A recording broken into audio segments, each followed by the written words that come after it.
എല്ലാവർക്കും ന്യൂട്ടൺ വ്ലോഗ്സിൻ്റെ പുതിയൊരു വീഡിയോയിലേക്ക് സ്വാഗതം. സാമാണ്. അപ്പോൾ കഴിഞ്ഞ വീഡിയോയിൽ നമ്മൾ കണ്ടത് പെരിയാർ ടൈഗർ റിസർവിലെ ഒരു അടിപൊളി നൈറ്റ് സ്കൗട്ടും അതിനുശേഷം ബാംബു ഗ്രോവ് എന്ന് പറയുന്ന ഫോറസ്റ്റ് ഡിപ്പാർട്ട്മെൻറ്റ് തന്നെ ഒരു അടിപൊളി സ്റ്റേയിലുള്ള താമസമായിരുന്നു. അപ്പോൾ ഇന്നത്തെ വീഡിയോയിൽ നമ്മൾ കവർ ചെയ്യാൻ പോകുന്നത് അതിരാവിലെ തന്നെ നമ്മൾ ഗ്രീൻ വോക്ക് എന്ന് പറയുന്ന ഒരു പ്രോഗ്രാമിന് പോവുകയാണ്. അപ്പോൾ അതിലെ കാഴ്ചകളാണ് നമ്മൾ ഇന്നത്തെ വീഡിയോയിൽ കംപ്ലീറ്റ് ആയിട്ട് കവർ ചെയ്യാൻ പോകുന്നത്. അപ്പോൾ നൈറ്റ് സ്കൗട്ടിൻ്റെ വീഡിയോ കാണാത്ത ആരെങ്കിലും ഉണ്ടെങ്കിൽ ഞാൻ വീഡിയോയുടെ ഡിസ്ക്രിപ്ഷനിൽ അതിൻ്റെ ലിങ്ക് കൊടുത്തിട്ടുണ്ട്. അപ്പോൾ ഈ വീഡിയോ കണ്ടതിന് ശേഷം അതുകൂടി ഒന്ന് കണ്ടേക്കുക. അപ്പോൾ നമുക്ക് എന്തായാലും നേരെ വീഡിയോയിലേക്ക് പോകാം. ഈ കാണുന്ന സ്ഥലത്താണ് നമ്മൾ ഇന്നലെ സ്റ്റേ ചെയ്തത് കേട്ടോ. ഫോറസ്റ്റ് ഡിപ്പാർട്ട്മെൻറ്റിൻ്റെ അണ്ടറിലുള്ള കോട്ടേജസ് ആണ് ഇവിടെ ഉള്ളത് മുഴുവൻ. നമ്മൾ താമസിച്ചത് പാമ്പാടും ചോല എന്ന് പറയുന്ന ഒരു കോട്ടേജിലാണ്. ഇവിടെയുള്ള കോട്ടേജുകൾക്കും അതുപോലെ തന്നെ റൂംസിനെല്ലാം തന്നെ ഇട്ടിരിക്കുന്നത് നാഷണൽ പാർക്കുകളുടെ നെയിമാണ്, അതായത് സംരക്ഷിത വനമേഖലകളുടെ നെയിംസാണ് കൊടുത്തിരിക്കുന്നത്. നമ്മുടെ ബാംബു ഗ്രൗസിനെ പാർക്കിങ്ങിനോട് തൊട്ടടുത്തുള്ള ഒരു സ്ഥലത്താണ് ഈ ഒരു കോട്ടേജസ് എല്ലാം വരുന്നത്. ഇതിൻ്റെ അകത്തെ ആംബിയൻസ് എന്ന് പറഞ്ഞാൽ ഒരു രക്ഷയില്ല കേട്ടോ. ശരിക്കും പറഞ്ഞാൽ മുളങ്കാടുകളുടെ നടുവിലായിട്ടാണ് ഈ പറയുന്ന കോട്ടേജുകളെല്ലാം തന്നെ വെച്ചിട്ടുള്ളത്. ഈ കോട്ടേജുകളിലേക്ക് പോകുന്നതിനായിട്ട് നല്ല ഭംഗിയുള്ള രീതിയിൽ തന്നെ അവിടുത്തെ വഴികളെല്ലാം സെറ്റ് ചെയ്തിട്ടുണ്ട്. പല വെറൈറ്റി മരങ്ങളും അതുപോലെ തന്നെ ചെടികളും മുളകളും എല്ലാം തന്നെ നമുക്ക് ഇതിനകത്ത് കാണാൻ പറ്റും. അപ്പോൾ പോകുന്ന വഴിക്ക് നമ്മൾ ഈ കാണുന്നത് ഏറുമാടം പോലെ കെട്ടിയിരിക്കുന്ന ഒരു ചെറിയ ടീ ഷോപ്പാണ്. ഫാമിലിയായും ഫ്രണ്ട്സായിട്ടെല്ലാം വന്ന് എൻജോയ് ചെയ്യാൻ പറ്റിയ ഒരു അടിപൊളി പ്ലേസ് ആണ് ഇത്. വളരെ ബഡ്ജറ്റ് ഫ്രണ്ട്ലി ആയിട്ടുള്ള ഒരു സ്റ്റേ ആണ്. 1800 രൂപയാണ് 2 പേർക്കുള്ള ചാർജ് വരുന്നത്. ഫുഡൊന്നും ഇൻക്ലൂഡഡ് അല്ല. ഉച്ചയ്ക്ക് 12 മണി മുതൽ നെക്സ്റ്റ് ഡേ രാവിലെ 11 മണി വരെയാണ് ഇവിടുത്തെ check in and check out time വരുന്നത്. ഈ ഒരു സ്റ്റേ ബുക്ക് ചെയ്യുന്നതിനായിട്ട് നമുക്ക് ഇവിടുത്തെ വേറെ പ്രോഗ്രാംസ് ഒന്നും ബുക്ക് ചെയ്യണമെന്ന് നിർബന്ധമൊന്നുമില്ല കേട്ടോ. അതുകൊണ്ട് തന്നെ കുമളിക്ക് വരുമ്പോൾ നമുക്ക് പുറത്ത് എവിടെയെങ്കിലും താമസിക്കണമെന്നുണ്ടെങ്കിൽ ഈ ഒരു സ്റ്റേ നമുക്ക് ചൂസ് ചെയ്യാവുന്നതാണ്. ഈ ഒരു സ്റ്റേയുടെ തൊട്ട് ഫ്രണ്ടിൽ കാണുന്ന ഈ ഒരു ബിൽഡിങ്ങിൽ നിന്നാണ് നമ്മുടെ പ്രോഗ്രാം സ്റ്റാർട്ട് ചെയ്യുന്നത് കേട്ടോ. നമ്മൾ തൊണ്ടിയാറ് ട്രക്കിംഗ് എല്ലാം പോയത് ഈ ഒരു സ്ഥലത്ത് നിന്ന് തന്നെയാണ്. റോഡിലൂടെ ഏകദേശം ഒരു 1 കിലോമീറ്ററോളം നടന്നതിന് ശേഷമാണ് നമ്മൾ കാടിനകത്തേക്ക് കയറാൻ പോകുന്നത്. എന്തായാലും നമുക്ക് നേരെ കാടിനകത്ത് കയറി അവിടുത്തെ കാഴ്ചകൾ കാണാം. അപ്പോൾ എന്തായാലും നിങ്ങൾ കാടിൻ്റെ ആംബിയൻസിനോട് കൂടി തന്നെ ഈ ഒരു കാഴ്ചകളെല്ലാം കാണാം.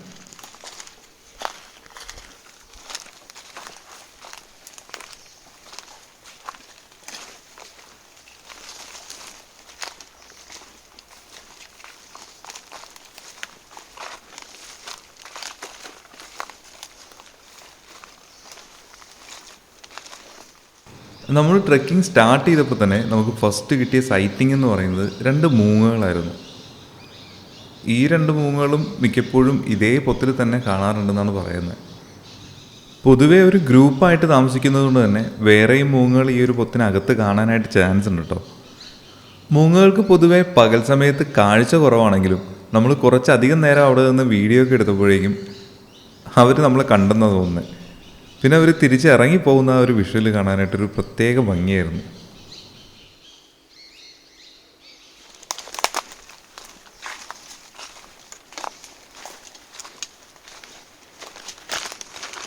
കാട്ടിൽ നമ്മൾ പല സ്ഥലങ്ങളിൽ നോക്കുമ്പോഴും ഇതുപോലെ താഴെ വീണ് കിടക്കുന്ന ഒരുപാട് മരങ്ങൾ കാണാൻ പറ്റും. ജീവനുള്ള മരങ്ങളെപ്പോലെ തന്നെ, അല്ലെങ്കിൽ അതിനേക്കാൾ കൂടുതൽ ഇമ്പോർട്ടൻസ് ആണ് ഈ താഴെ വീണ് കിടക്കുന്ന മരങ്ങൾക്ക്.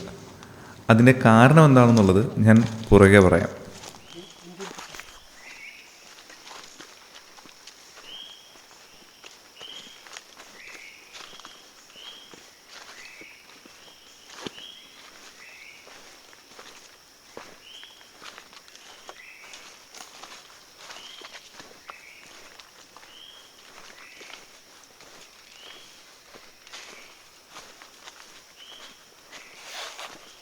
നമ്മുടെ ട്രെക്കിങ്ങിൻ്റെ സ്റ്റാർട്ടിങ്ങിൽ നമ്മൾ മൂങ്ങയെ കണ്ടെങ്കിലും ഈ കാണുന്നതാണ് നമ്മുടെ ഫസ്റ്റ് സൈറ്റിംഗ് എന്ന് പറയാം. ഒരു കൂട്ടം ഇന്ത്യൻ വൈൽഡ് ഗൗറാണ് കേട്ടോ. അങ്ങനെ പറയുന്നതിൻ്റെ കാരണം വേറൊന്നുമല്ല, ഇത് കാട്ടിയാണോ അതോ കാട്ടുപോത്താണോ എന്നൊരു തർക്കം നടക്കുന്നുണ്ട്. എന്തായാലും അതൊന്ന് ഫൈനലൈസ് ആവുന്നവരെ ഇന്ത്യൻ വൈൽഡ് ഗൗർ എന്ന് തന്നെ ഞാനിതിനെ വിശേഷിപ്പിക്കാം.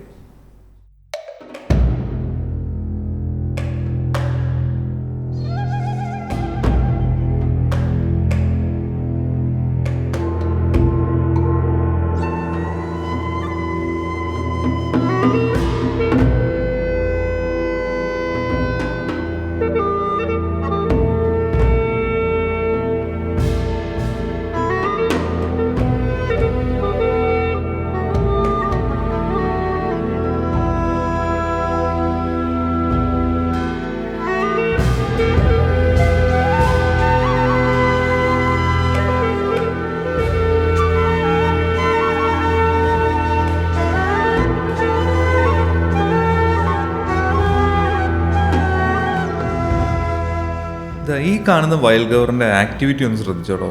നല്ല രീതിയിൽ ചൊറിയുന്നുണ്ടെന്ന് തോന്നുന്നു. ആ കാണുന്ന ചെറിയൊരു കുറ്റിയിലിട്ട് മുഖവും താടിയെല്ലാം നല്ല രീതിയിൽ ചൊറിയുന്നുണ്ട്. കണ്ണിൻ്റെ ഭാഗമൊക്കെ വെച്ച് ചൊറിയുന്ന കണ്ടപ്പോൾ ശരിക്കും പറഞ്ഞാൽ പേടിയായിട്ടോ. കണ്ണിലെങ്ങാനും ഈ കുറ്റി കൊണ്ടാലോ എന്നോർത്ത്.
നടന്ന് നമ്മളിതാ ഈ ഒരു ഭാഗത്തേക്ക് എത്തിയപ്പോൾ ഇവിടെയുള്ള ട്രൈബൽ സെറ്റിൽമെൻറ്റിലെ ആളുകൾ വളർത്തുന്ന പശുക്കളെ മേയാൻ വിട്ടിരിക്കുന്ന ഒരു കാഴ്ച നമുക്കിവിടെ കാണാൻ പറ്റും. അതിൻ്റെ ഒപ്പം തന്നെ ഒരുപാട് ആളുകളും ഇവിടെ ഈ കന്നുകാലികളെ നോക്കുന്നതിനും അവരുടെ സുരക്ഷയ്ക്കായിട്ട് നിൽക്കുന്നതെല്ലാം കാണാൻ പറ്റും.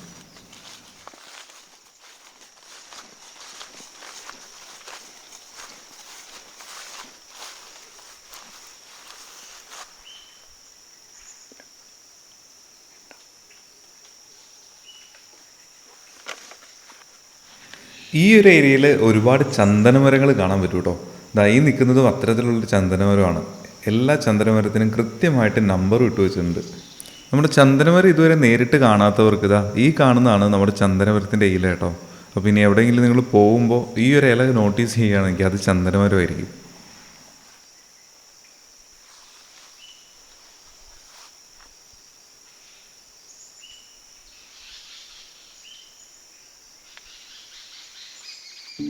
ഈ കാണുന്നതാണ് റെഡ് മംഗൂസ് അഥവാ ചെങ്കീരി. നമ്മൾ കാടിനകത്ത് കയറുമ്പോൾ പലപ്പോഴും നല്ല രീതിയിൽ തന്നെ സൈറ്റിംഗ് കിട്ടാൻ ചാൻസ് ഉള്ള ഒരു ഐറ്റം ഉണ്ടത്. നമ്മുടെ ബോട്ടിങ്ങിൻ്റെ വീഡിയോയിലെല്ലാം നല്ല രീതിയിൽ തന്നെ സൈറ്റിംഗ് കിട്ടിയ ഒരു ഐറ്റം കൂടിയായിരുന്നു.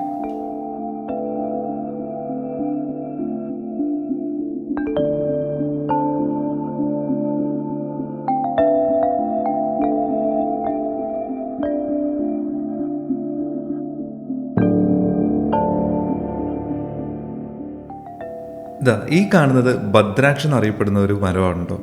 നമ്മുടെ രുദ്രാക്ഷത്തിൻ്റെയൊക്കെ പോലെ തന്നെയുള്ള ഭദ്രാക്ഷം ഈ ഒരു മരത്തിലാണ് ഉണ്ടാകുന്നത്. ഇത് ശരിക്കും പറഞ്ഞാൽ ഒരു ചന്ദ്രകലയുടെ ഷേപ്പിലാണ് സാധാരണ വരാറുള്ളത്. അത് ഒരു മരത്തിൽ ഒരു വർഷത്തിൽ ഒരെണ്ണമൊക്കെ ഉണ്ടാവാറുള്ളൂ. ഈ കാണുന്നത് അതിലെ ഒരു കായ തന്നെയാണ്. പിന്നെ ഈ കാണുന്നതെന്ന് പറയുന്നത് ശരിക്കും പാരസൈറ്റ് എന്നതിൽപ്പെടുന്ന ഒരു മരമാണ്. ഇതിനകത്തൊരു മരമുണ്ട് കേട്ടോ. ആ മരത്തെ ഫുള്ളായിട്ട് പൊതിഞ്ഞതിന് ശേഷമാണ് ഈ മരം മുകളിലേക്ക് വളർന്നിരിക്കുന്നത്.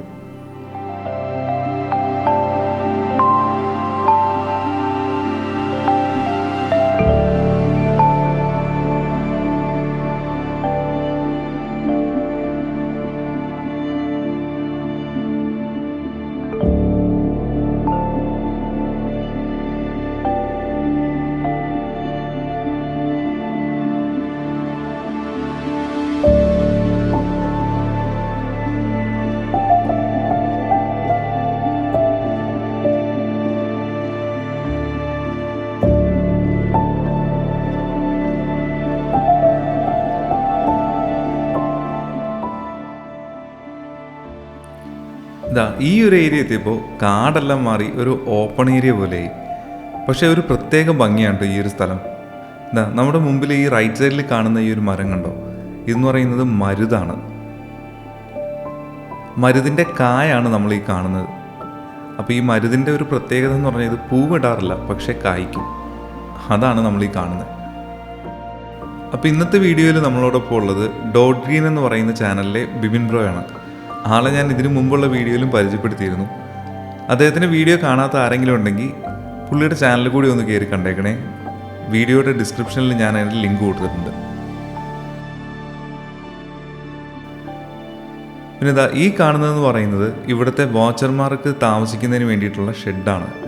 കാരണം വേറൊന്നുമല്ല, ഇതിന് ചുറ്റും നല്ല രീതിയിലുള്ള ചന്ദനക്കാടാണ് കേട്ടോ. അപ്പോൾ അതുകൊണ്ട് തന്നെ ഈ ചന്ദനങ്ങളുടെ പ്രൊട്ടക്ഷന് വേണ്ടിയിട്ടാണ് ഇവിടെയുള്ള ട്രൈബൽസ് തന്നെ ഇവിടെ വാച്ചർമാരായിട്ട് വർക്ക് ചെയ്യുന്നതും ഇവിടെ സ്റ്റേ ചെയ്യുന്നതും.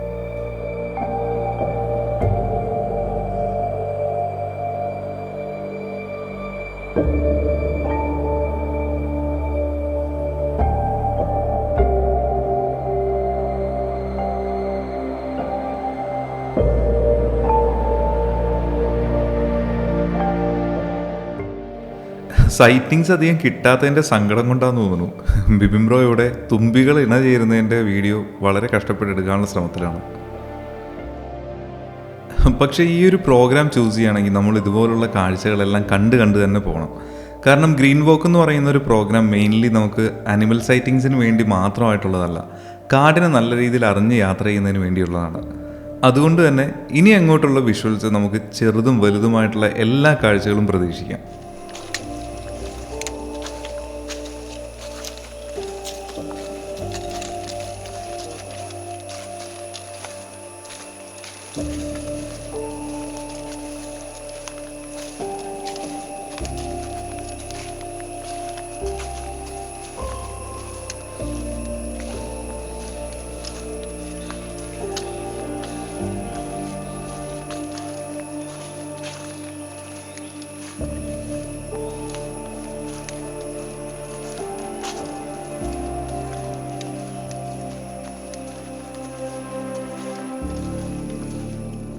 നമ്മുടെ അടുത്ത സൈറ്റിംഗ് എന്ന് പറയുന്നത് നിൽഗിരി ലങ്കൂർ എന്നറിയപ്പെടുന്ന കരിങ്കുരങ്ങാണ്.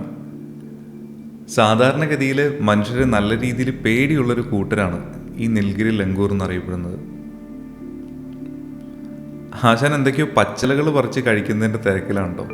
ഇടയ്ക്ക് നമ്മളൊന്ന് തിരിഞ്ഞ് നോക്കുന്നുമുണ്ട്, എന്നാൽ കഴിക്കുന്ന തൊട്ട് നിർത്തുന്നുമില്ല.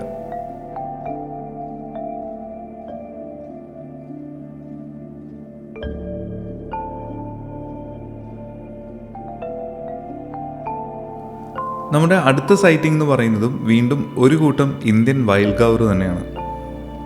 നമ്മൾ പോകുന്ന വഴിക്ക് പല സ്ഥലങ്ങളിലായിട്ട് ഇതുപോലെ തന്നെ ഇന്ത്യൻ വൈൽഡ് ഗൗറിനെയും അതുപോലെ തന്നെ മ്ലാവിനെയും ആനയും എല്ലാം കാണാനായിട്ടുള്ള ചാൻസ് ഉള്ളൊരു പ്രോഗ്രാമാണിത്. അപ്പോൾ ഈ പ്രോഗ്രാമിൻ്റെ ഡീറ്റെയിൽസിനെ കുറിച്ച് ഞാനൊന്ന് പറയാം. ഗ്രീൻ വോക്ക് എന്നാണ് നമ്മൾ ചൂസ് ചെയ്തിരിക്കുന്ന ഈ ഒരു പ്രോഗ്രാമിൻ്റെ പേര്. ഒരാൾക്ക് 400 രൂപയാണ് ഈ ഒരു പ്രോഗ്രാമിന് ചാർജ് വരുന്നത്. മിനിമം 4 പേരാണ് ഈ ഒരു പ്രോഗ്രാമിന് വേണ്ടത്. ഇനി നിങ്ങൾക്ക് ഒറ്റയ്ക്ക് പോകണമെങ്കിൽ പോലും 4 പേരുടെ ടിക്കറ്റ് എടുക്കുകയാണെന്നുണ്ടെങ്കിൽ നമുക്ക് പോവാം. ഒരു ഗൈഡ് മാത്രമായിരിക്കും ഈ ഒരു പ്രോഗ്രാമിന് നമ്മളോടൊപ്പം ഉണ്ടാവുക. മാക്സിമം 6 പേരെ വരെയാണ് ഒരു സ്ലോട്ടിൽ കൊണ്ടുപോകുന്നത് കേട്ടോ. ഏകദേശം 2.5 മണിക്കൂറാണ് ഈ ഒരു പ്രോഗ്രാമിൻ്റെ ഡ്യൂറേഷൻ വരുന്നത്. രാവിലെ 7 മണി മുതൽ വൈകുന്നേരം 3 മണി വരെയുള്ള ടൈമിൽ ഏതെങ്കിലും ഒരു സ്ലോട്ടിലായിരിക്കും നമുക്ക് പോകാൻ പറ്റുന്നത്. അത് നമ്മുടെ കൺവീനിയൻ്റ് അനുസരിച്ചിട്ടുള്ള സ്ലോട്ട് നമുക്ക് ചൂസ് ചെയ്യാം. ഏകദേശം 4 മുതൽ 5 കിലോമീറ്റർ വരെ ആയിരിക്കും നമുക്ക് നടക്കേണ്ടി വരുന്നത്. 8 വയസ്സിൽ താഴെയുള്ള കുട്ടികളും അലൗഡ് അല്ല കേട്ടോ.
ഈ കാണുന്നത് ഇന്ത്യൻ പിറ്റ എന്നറിയപ്പെടുന്ന വളരെ റെയറായിട്ട് കാണാൻ പറ്റുന്ന ഒരു ബേർഡാണ്. ഇതിൻ്റെ ഒരു കളറിൻ്റെ പ്രത്യേകതകളെല്ലാം കൊണ്ട് തന്നെ ഏതെങ്കിലും മരങ്ങളുടെയോ ഇലകളുടെയോ ഒക്കെ ഇടയിൽ പോയിരിക്കുകയാണെന്നുണ്ടെങ്കിൽ ഇതിനെ കണ്ടുപിടിച്ചെടുക്കുക എന്ന് പറയുന്നത് വളരെ ഡിഫിക്കൽട്ടാണ്. ഈ ഒരു എട്ടുകാലി നോക്കി, യെല്ലോയും ബ്ലാക്കും കൂടി ഒരു പ്രത്യേക ഷെയ്ഡായിരുന്നു കേട്ടോ ഈ ഒരു എട്ടുകാലിക്ക്. കാട്ടിൽ കയറുമ്പോൾ ഇതുപോലെ ഭംഗിയുള്ളതും ഭംഗിയില്ലാത്തതുമായിട്ടുള്ള ഒരുപാട് ഐറ്റം നമുക്ക് കാണാൻ പറ്റും. പരമാവധി ഒന്നിനെയും തൊടാതിരിക്കാൻ ശ്രമിക്കുക. ഞാൻ നേരത്തെ പറഞ്ഞില്ലേ, കാട്ടിൽ വീണ് കിടക്കുന്ന ഇതേപോലുള്ള മരങ്ങൾക്ക് പോലും അതിൻ്റേതായിട്ടുള്ള ഇമ്പോർട്ടൻസ് ഉണ്ടെന്ന്. അതിൻ്റെ കാരണം എന്താണെന്നുള്ളത് ഞാൻ പറയാം. ഇത്തരത്തിൽ മറിഞ്ഞു വീഴുന്ന ഈ മരങ്ങളിൽ കാലപ്പഴക്കം ചെല്ലുന്തോറും പല തരത്തിലുള്ള സസ്യങ്ങളും ജന്തുക്കളും എല്ലാം വളർന്നു വരാറുണ്ട്. ഈ കാട് എന്ന് പറയുന്നത് വലിയ മരങ്ങളുടെയും അതുപോലെ വലിയ മൃഗങ്ങളുടെയും മാത്രമല്ലല്ലോ, ഇതുപോലുള്ള ചെറിയ ചെറിയ സസ്യങ്ങളുടെയും ജീവികളുടെയും എല്ലാം ആണ്. അതുകൊണ്ട് തന്നെയാണ് കാടിനകത്ത് ഒരു മരം മറിഞ്ഞു കിടക്കുകയാണെങ്കിൽ പോലും അത് ആരെയും എടുക്കാനായിട്ട് നമ്മുടെ ഫോറസ്റ്റ് ഡിപ്പാർട്ട്മെൻ്റ് ഒന്നും സമ്മതിക്കാത്തത്. പലതരത്തിലുള്ള പല വെറൈറ്റി സസ്യങ്ങളും അതുപോലെ തന്നെ ജന്തുക്കളും എല്ലാം നമുക്ക് ഇത്തരത്തിലുള്ള മരങ്ങളിലെല്ലാം കാണാൻ സാധിക്കും. ചിലതൊന്നും നമ്മുടെ കണ്ണിന് തന്നെ കാണാൻ പറ്റാത്ത തരത്തിലുള്ള ജന്തുക്കളായിരിക്കും. പക്ഷേ ഈ ജന്തുക്കൾക്കും ഈ സസ്യങ്ങൾക്കും അവരുടേതായിട്ടുള്ള കടമകളുമുണ്ട്.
ഈ കാണുന്ന ബേർഡാണ് the greater racket tail drongo. കാട്ടിലെ മിമിക്രിക്കാരൻ എന്ന് പറയാം. കാരണം കാട്ടിലുള്ള ഒരുവിധപ്പെട്ട എല്ലാ പക്ഷികളുടെയും സൗണ്ട് ഇമിറ്റേറ്റ് ചെയ്യാനായിട്ടുള്ള കഴിവ് ഈ ഒരു ബേർഡിനുണ്ട്.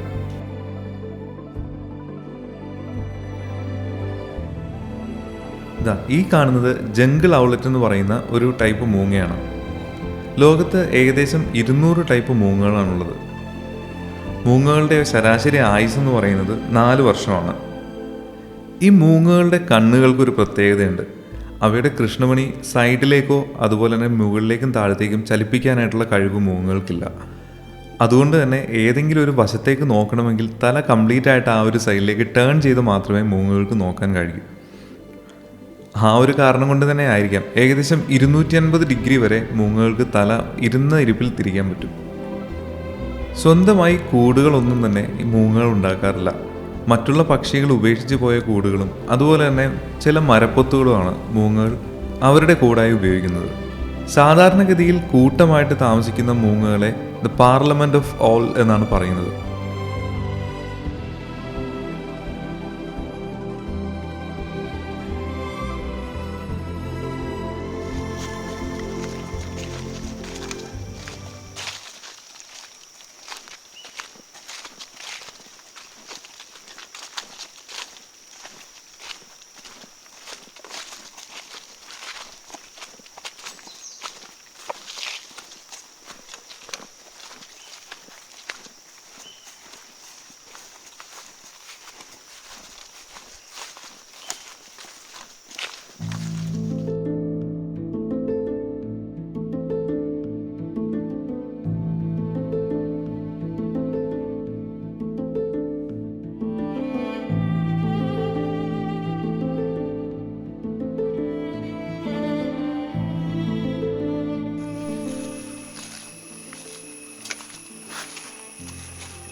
ഈ ഒരു മരം കണ്ടോ, കഴിഞ്ഞ ദിവസത്തെ കാറ്റിൽ മറിഞ്ഞു വീണതാണ്.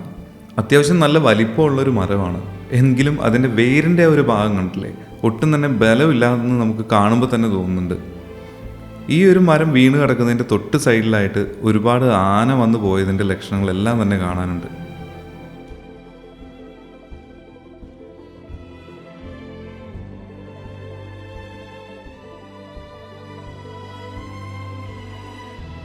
ഇങ്ങനെ നടക്കുന്ന സമയത്ത് ഒട്ടും പ്രതീക്ഷിക്കാതെ നമ്മൾ പോയി പെട്ടത് ഒരു ഇന്ത്യൻ വൈൽഡ് ഗവറിൻ്റെ മുമ്പിലാണ്.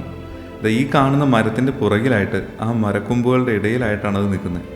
അതുകൊണ്ട് തന്നെ നമുക്ക് പെട്ടെന്ന് കണ്ണിൽ പെട്ടില്ല. ഏകദേശം ഒരു 2-3 മീറ്റർ ഗ്യാപ്പുള്ള ടൈമിലാണ് ഞങ്ങൾ ഈ ഒരു വൈൽഡ് ഗവറിനെ കണ്ടത്. കണ്ടപ്പോൾ തന്നെ ഞങ്ങൾ പെട്ടെന്ന് തന്നെ പുറകോട്ട് ഓടി മാറി. ഏകദേശം ഒരു 20 മീറ്ററോളം പുറകോട്ട് മാറിയാണ് ഇപ്പോൾ നിൽക്കുന്നത്. ഞങ്ങളെ കണ്ടപ്പോൾ വൈൽഡ് ഗവർ നല്ല രീതിയിൽ നിന്ന് ഞെട്ടിയിട്ടോ. അപ്പോൾ തിരിച്ച് ആക്രമിക്കാനായിട്ട് വരുമോ എന്നുള്ള പേടിയിലാണ് ഞങ്ങൾ നിൽക്കുന്നത്. കാരണം വേറൊന്നുമല്ല, കാട്ടിലുള്ള മൃഗങ്ങളൊന്നും തന്നെ ആരെയും വെറുതെ അങ്ങ് പോയി ആക്രമിക്കുകയൊന്നുമില്ല. അതിനി കടുവയാണെങ്കിൽ പോലും നമ്മൾ അവയെ പ്രവോക്ക് ചെയ്യുകയോ അവർക്ക് അപകടമാണ് എന്ന് തോന്നിക്കുകയോ ചെയ്യുകയാണെങ്കിലാണ് ഇങ്ങോട്ട് നമ്മളെ ആക്രമിക്കാനായിട്ടുള്ള ചാൻസ് കൂടുതൽ. അതുകൊണ്ട് തന്നെ വളരെ ശാന്തരായിട്ടാണ് ഞങ്ങൾ നിൽക്കുന്നത്. അപ്പോൾ എന്തായാലും കുറച്ച് നേരം ഞങ്ങൾ നോക്കിയൊക്കെ നിന്നിട്ട് ആ ഒരു വൈൽഡ് ഗവർ സൈഡിലേക്ക് നടന്നങ്ങ് പോയി. എന്തായാലും ഇന്നത്തെ യാത്രയിലെ മറക്കാനാവാത്തതും അതുപോലെ ത്രില്ലിങ്ങും ആയിട്ടുള്ള ഒരു എക്സ്പീരിയൻസ് ഇത് തന്നെയായിരുന്നു.